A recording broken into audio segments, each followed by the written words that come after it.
Happy Monday, and welcome to another episode of Cases That Should Have Gone to the Supreme Court of Canada, but didn't. Today, we're talking about shooting bears.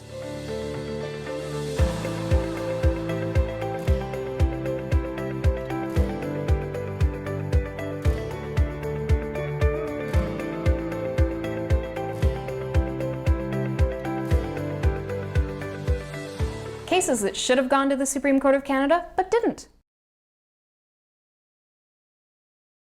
Tianna Jackson located an abandoned orphaned bear cub in the woods one day.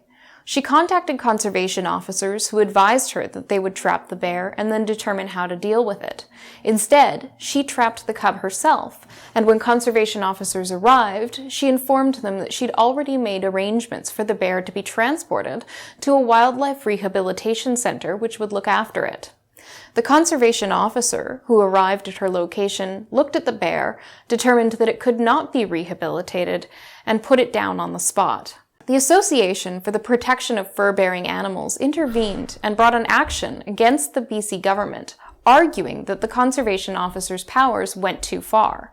There's competing obligations owed to animals, not to permit them to engage in unnecessary suffering, but also conservation officers have duties when it comes to the enforcement of provisions of the Wildlife Act.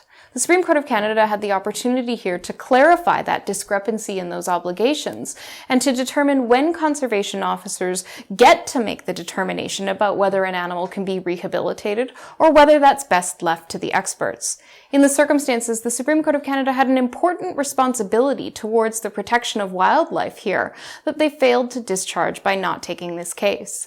This was an important case, and unfortunately it's not going to be a lot of cases where animals are killed that could potentially have been saved. And so we're going to have to wait for another tragic circumstances involving the loss of a young animal's life before we know whether or not the Supreme Court of Canada can resolve this issue. You're watching Cases That Should Have Gone to the Supreme Court of Canada, but didn't. Thanks for tuning in to another episode of Cases That Should Have Gone to the Supreme Court of Canada, but didn't. I'm Kyla Lee at Acumen Law Corporation. Please like, subscribe, share with your friends, and tune in next week for another episode.